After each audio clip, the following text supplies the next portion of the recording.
Student, today I am starting the exercise 12.2. Question number first. The measure of matchbox is 3 centimeter into 2 centimeter into 1 centimeter. Find the volume of a packet of such 12 matchbox. तो इस question में आपको ये दे रखा है एक match box, इसकी dimension आपको दे रखी है, लेंथ, ब्रीथ और हाइट आपको दे रखी है, और आपको पूछा गया है कि 12 मैच बॉक्स का आपको वॉल्यूम आपको निकालना है। ठीक है, तो सबसे पहले अपन एक मैच बॉक्स का वॉल्यूम निकाल लेंगे, उसको 12 से आपको मल्टीप्लाई करना है। ठीक है, सिंपल है। Length of match box equal to 3 centimetre, breadth of match box equal to 2 centimetre, height of match box equal to 1 centimetre. आपको इस तरीके से ही आपको सीरीज में लेना है। पहले लेंथ दे रखी है, ब्रीथ दे रखी है और हाइट आपको दे रखी है। ऐसा नहीं लेना लेंथ हाइट ब्रीथ, ये लेंथ है, ये ब्रीथ है, ये आपकी हाइट है। ठीक है, सीक्वेंस के अकॉर्डिंग आपको लेना है लेंथ, ब्रीथ और height. Volume of 1 packet of match box, length into breadth into height, इसका फॉर्मूला होता है। ठीक है, ये फॉर्मूले सारे मैंने आपको बता दिए हैं। एक क्यूबोर्ड और क्यूब का मेरा जो एक वीडियो है बेसिक वाला, अगर आपने नहीं देखा तो प्लीज़ उसको देखें। उसके बाद में ये क्वेश्चन आपसे सोल्व हो जाएंगे अच्छे से। 3 इंटू 2 इंटू 1, एल की वैल्यू 3, बी की वैल्यू 2 और एच की वैल्यू आपकी 1, तो 6 सेंटीमीटर क्यूब आ गया इसका आंसर। ठीक है, सो volume of 12 packets of match box, एक का अगर आपने निकाली उसको 12 से मल्टीप्लाई कर दो, और 12 इंटू 6 इक्वल टू हो गया 72 centimetre cube. Okay, question number second. Question number second, perimeter of A face of A cube is 24 centimetre, find the volume of the cube. ठीक है, तो इसमें आपको ये दे रखा है कि perimeter of A face of A cube, एक क्यूब है जिसका एक फेस का पेरीमीटर आपको दे रखा है 24 सेंटीमीटर। एक फेस का पेरीमीटर आपको दे रखा है 24 सेंटीमीटर। अब ये जानते हो कि भी एक क्यूब होता है, इसका फेस कौन शेप का बना होता है, तो ये शेप होती है आपकी स्क्वायर शेप। ठीक है, मतलब क्यूब का हर एक फेस है वो आपका स्क्वायर शेप का होता है। ठीक है, तो स्क्वायर का पेरीमीटर आपको दे रखा है। ठीक है, तो स्क्वायर का पेरीमीटर आपको देगा कितना है 24 centimetre. If perimeter of face of cube equal 24 centimetre, इसका मतलब ये है कि ये जो फेस है वो आपका स्क्वायर शेप का, स्क्वायर का पेरीमीटर होता है 4 इंटू साइड इक्वल टू, ये आपको दे रखा है 24 सेंटीमीटर। यहाँ से साइड आप सिंपल निकालोगे, 4 इसके मल्टीप्लाई में इधर आ गया तो डिवाइड में हो गया, 6 सेंटीमीटर हो गया, साइड इक्वल टू 6 सेंटीमीटर हो गई। ठीक है, अब वॉल्यूम ऑफ क्यूब का फॉर्मूला होता है साइड का क्यूब, मतलब ए क्यूब या फिर साइड का क्यूब। साइड आपके पास आ गई है 6 सेंटीमीटर, तो 6 का क्यूब हो जाएगा 216 सेंटीमीटर क्यूब, और 6 का क्यूब का मतलब या 6 को 3 टाइम्स मल्टीप्लाई करो, आंसर आपका आ जाएगा। Question number third, core of 3 cubes of metal are 3 centimeter, 5 centimeter and 4 centimeter respectively. By melting all 3, a new cube is made. Find the volume of new cube and length of the core of this cube. ठीक है, तो इस question में आपको ये दे रखा है कि 3 क्यूब है, जिसमें आपको इंडिविजुअल आपको इसकी साइड आपको दे दी कि एक की साइड आपकी 3 सेंटीमीटर है, सेकंड की आपकी 5 सेंटीमीटर होगी और थर्ड की आपकी 4 सेंटीमीटर होगी। ठीक है, तीनों क्यूब को मेल्ट करके एक नया क्यूब आपका बनाया जाता है। ठीक है, उस नए क्यूब का वॉल्यूम आपको निकालना है और उसकी साइड आपको निकालनी है। ठीक है, तो अपन देख लेते हैं किस तरीके से निकालेंगे। सबसे पहले आपको इंडिविजुअल सबका वॉल्यूम आपको अलग अलग निकालना पड़ेगा। ठीक है, तो volume of cube of side 3 centimetre, तो 3 सेंटीमीटर साइड का वॉल्यूम क्या होगा, ए क्यूब, तो 3 का क्यूब हो गया 27 centimetre cube. Volume of cube of side 5 centimetre, तो 5 का क्यूब हो गया आपका 125 centimetre cube. Volume of cube of side 4 centimetre, तो 4 का क्यूब हो गया आपका 64 सेंटीमीटर क्यूब। 4 को 3 टाइम्स मल्टीप्लाई कर लो, 64 सेंटीमीटर क्यूब आ जाएगा। अब ये जो तीनों को मेल्ट करके एक नया क्यूब बनाया गया, बनाया गया, इसका मतलब ये हुआ क्योंकि तीनों का जो वॉल्यूम है आपको ऐड करना पड़ेगा। तो if the total volume of 3 cubes 27 plus 125 plus 64 हो गया, ये आपका 216 सेंटीमीटर क्यूब हो गया। अब ये 216 है क्या, ये 216 उस क्यूब का वॉल्यूम है जो तीनों को मेल्ट करके बनाया गया। ठीक है, तीनों को मेल्ट करके एक नया क्यूब बनाया गया है, उस नया क्यूब का वॉल्यूम है ये आपका 216। तो by melting these cubes new cube is formed, so volume of new cube equal to 216। ये आपका जो 216 है वो नया क्यूब का वॉल्यूम है। अपन जानते हैं कि क्यूब का वॉल्यूम का फॉर्मूला क्या होता है, ए क्यूब होता है, तो ए क्यूब इक्वल टू 216, इसलिए a equal to cube root of 216। ये जो अंडर रूट है और ये यहाँ पे 3 है, तो ये क्यूब रूट का सिंबल है, इस तरीके से ये क्यूब रूट का सिंबल होता है 216। अब यहाँ से क्यूब रूट आपको निकालना पड़ेगा, तो क्यूब रूट जब निकालोगे with the help of prime factorization method से, तो ये हो जाएगा ए की वैल्यू जो है वो 6 सेंटीमीटर आपकी आएगी। इसलिए length of core of cube equal to 6 centimetre हो गया, वॉल्यूम आपने पहले ही निकाल लिया। ओके, अब next question question number 4, the length of water tank is 2.5 metre and breadth in 2 metre. It contains 1500 litre water in it. Find the depth of the tank. ठीक है, इस क्वेश्चन में आपको ये दे रखा है कि एक वाटर टैंक है जिसकी लेंथ आपको दे दी 2.5 मीटर. ठीक है, लेंथ आपको दे रखी है एंड ब्रीथ आपको 2 मीटर आपको दे रखी है. अब लेंथ का मतलब ये हो गया भाई, जो वाटर टैंक है ना, वाटर टैंक ये आपका क्यूबोर्ड शेप का है. ये आपको क्यूबोर्ड शेप का, जिसमें आपको लेंथ आपको दे दी है और आपको ब्रीथ आपको दे दी है.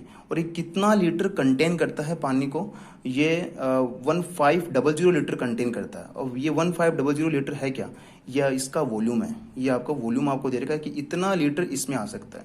ठीक है, अब डेप्थ ऑफ द टैंक आपको निकालनी है, मतलब हाइट आपको इस टैंक की आपको निकालनी पड़ेगी. तो गिवन डेटा सबसे पहले length of the water tank आपको दे रखा है. ठीक है, ब्रीथ आपको वाटर टैंक की दे रखी है. वाटर टैंक का वॉल्यूम आपको दे रखा है 1500 लीटर आपको दे रखा है. डेप्थ और height of the water tank आपको निकालनी है. ठीक है, सो वॉल्यूम ऑफ वाटर टैंक ये दे रखा है 1500. अब वाटर टैंक आपका क्यूबॉइड शेप का है. क्यूबॉइड शेप का है तो क्यूबॉइड का वॉल्यूम अपन जानते हैं. लेंथ ब्रीथ और हाइट का तीनों का मल्टीप्लिकेशन होता है, इक्वल टू ये हो गया length breadth height equal to. अब यहाँ पे एक चीज आपको ध्यान रखनी पड़ेगी. ये चीज ये है कि यूनिट यहाँ पे सेम होनी चाहिए. अगर ये मीटर में है ना, तो लीटर को भी मीटर में कन्वर्ट करना पड़ेगा. और लीटर को मीटर में कैसे कन्वर्ट करोगे, अब ये जानते हो कि 1 लीटर में आपके 1000 सेंटीमीटर क्यूब होते हैं. 1 लीटर में 1000 सेंटीमीटर क्यूब होते हैं. तो पहले तो लीटर को सेंटीमीटर पे क्यूब में कन्वर्ट कर लो. तो 1500 into 1000 centimetre cube, 1 litre equal to 1000 centimetre cube. इसको 1000 से मल्टीप्लाई किया तो ये सेंटीमीटर क्यूब में कन्वर्ट हो गया. अब सेंटीमीटर को भी आपको क्या करना पड़ेगा, मीटर में कन्वर्ट करना पड़ेगा, क्योंकि ये दोनों जो यूनिट आपकी मीटर में है. तो सेंटीमीटर को मीटर में कन्वर्ट कैसे करते हैं, सेंटीमीटर को मीटर में कन्वर्ट करने के लिए आप 100 का डिवाइड करोगे. 100 का डिवाइड करोगे, 1/100 का डिवाइड किया. अब ये 3 टाइम्स क्यों किया, क्योंकि यहाँ पे क्यूब है ना, क्यूब है तो आपको 3 टाइम्स 100 लिखने पड़ेंगे, 3 टाइम्स. ठीक है, ये 3 टाइम्स 100 लिख लिया. अब ये मीटर क्यूब में कन्वर्ट हो गया, मीटर क्यूब में कन्वर्ट हो गया. ठीक है, अब आप 0 से 0 काट सकते हो. जो 20 से 20 काट दिया, 20 से ये भी 0 कट गए, 10 से ये 0 कट गया. ठीक है, यहाँ पे 10 बचा, यहाँ पे 15 बचा. तो ऊपर तो 15 बचा, नीचे 10 बचा. अब ये 2.5 इंटू 2 है ना, ये भी मल्टीप्लाई में इसके डिवाइड में आ गया. पॉइंट हटाया, ऊपर 10 आ गया. ठीक है, 15 और 25 को काट दो, 5 3 जाए 15, 5 जाए 25. ठीक है, जब इसको सोल्व किया तो 3/10, तो मतलब 0.3 मीटर आ गया. अब 0.3 मीटर भी लिख सकते हो, और इसको अगर सेंटीमीटर में लिखना चाहो तो सेंटीमीटर में भी लिख सकते हो. सेंटीमीटर में कैसे करेंगे, 0.3 को मल्टीप्लाई करो 100 से, तो 100 से मल्टीप्लाई करोगे तो 30 सेंटीमीटर आ जाएगा. ठीक है, number 5, the length of wall is 4 metre, breadth is 15 metre and 15 centimetre and height is 3 metre. How many bricks of size 20 centimeter into 10 centimeter into 8 centimeter are required to make a wall. If the cost of bricks is Rs 120 per thousand, then find the total cost of bricks. तो इसमें सबसे पहले आपको क्या दे रखा है वो बता देता हूँ कि एक लेंथ, वॉल की लेंथ जो डायमेंशन है वो आपको दे रखी है, जिसकी लेंथ ब्रीथ और हाइट आपको दे रखी है. ठीक है, और इसमें ब्रिक्स की भी डायमेंशन आपको दे रखी है. 20 सेंटीमीटर लेंथ है, 10 सेंटीमीटर की ब्रीथ हो गई, 8 सेंटीमीटर की हाइट हो गई. अब इसमें आपको ये बताना है कि कितने नंबर ऑफ ब्रिक्स की अपन को रिक्वायरमेंट होगी एक वॉल को बनाने के लिए. एक वॉल को बनाने के लिए कितने नंबर ऑफ ब्रिक्स अपन को चाहिए. ठीक है, वो आपको पूछा है. और ये पूछा है कि 120 रुपीज पर 1000, मतलब 1000 पे, मतलब 1000 पे 1000 ब्रिक्स पे आपके 120 रुपीज है. तो टोटल कॉस्ट आपको ब्रिक की आपको फाइंड आउट करनी है कि 1000 ब्रिक्स है, उस पर 120 रुपीज आपके लग रहे हैं. तो कॉस्ट ऑफ ब्रिक्स कितनी होगी, टोटल कॉस्ट आपको पूछी गई इसमें. तो सबसे पहले वॉल की डायमेंशन अपन लिख लेते हैं. लेंथ आपको दे रखी है 4 मीटर, ब्रीथ आपको 15 सेंटीमीटर दे रखी है, हाइट आपको 3 मीटर आपको दे रखी है. अब देखो सबसे पहले इसमें आपको यूनिट आपको सेम रखनी पड़ेगी, क्योंकि देखो सारी जो ब्रिक की जो डायमेंशन है वो सारी सेंटीमीटर में है यहाँ पे.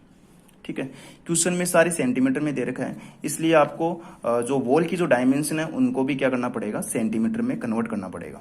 ठीक है, तो 4 मीटर है, मीटर को सेंटीमीटर में कन्वर्ट करते हैं तो 100 का मल्टीप्लिकेशन करते हैं तो 400 सेंटीमीटर आ गया. ये ऑलरेडी सेंटीमीटर में, इसको कन्वर्ट करने की जरूरत नहीं है. 3 मीटर को सेंटीमीटर में कन्वर्ट किया तो 300 सेंटीमीटर आ गया. अब ये वॉल्यूम आपको निकालना पड़ेगा, वॉल्यूम ऑफ वॉल आपको निकालना पड़ेगा. लेंथ ब्रीथ और हाइट का तीनों का मल्टीप्लिकेशन। तो लेंथ की जो वैल्यू है 400, ब्रीथ की वैल्यू आपकी 15 हो गई, हाइट की वैल्यू आपकी 300 हो गई। यहाँ से इसको एक बार कैलकुलेट नहीं करना है, ठीक है। ब्रिक डायमेंशन, इसका भी वॉल्यूम आप निकालो, लेंथ ब्रीथ हाइट है, क्योंकि क्यूबॉइड शेप की होती है ब्रिक। तो क्यूबॉइड का वॉल्यूम क्या होता है, length into breadth into height होता है। नंबर ऑफ ब्रिक्स अगर आपको निकालनी है तो वॉल के वॉल्यूम में आप डिवाइड करो, वन ब्रिक का वॉल्यूम आप डिवाइड कर दो। तो वॉल का वॉल्यूम अपन ने क्या निकाला, ये ऊपर निकाला 400 इंटू 15 इंटू 300, इसको पुट करो यहाँ पे, ठीक है। और ब्रिक का वॉल्यूम अपन ने क्या निकाला 20 इंटू 10 इंटू 8, इसको पुट करो। अब ऊपर नीचे जो भी आपके नंबर आपके कट रहे हैं उसको इजीली काट दो, और जब काटने के बाद ये आपका आएगा 15 इंटू 75, इसको मल्टीप्लाई करेंगे तो 1125 ब्रिक्स आएगा। मतलब टोटल ब्रिक्स तो ये आ गई आपके, टोटल ब्रिक्स तो ये आ गई। अब आपको कॉस्ट निकालनी है, तो कॉस्ट क्या दे रखी है, if the cost of BRICS पर थाउजेंड ब्रिक्स पे कॉस्ट आपकी 120 रुपीज है, तो वन ब्रिक पे कॉस्ट कितनी होगी, 120 अपॉन 1000 पे एक ही निकालेंगे तो 1000 का डिवाइड कर देंगे। अपन को निकालनी कितने की है, 1125 ब्रिक्स की निकालनी है, तो 1125 से आपको मल्टीप्लाई करना है, ठीक है। इसको मल्टीप्लाई करेंगे जब ऊपर नीचे तो 135 रुपीज इसका टोटल आंसर आएगा, ठीक है। तो मतलब 1000 रुपीज पे 120 रुपीज है, तो कॉस्ट ऑफ ब्रिक्स आ गई आपके 135 रुपीज, ओके।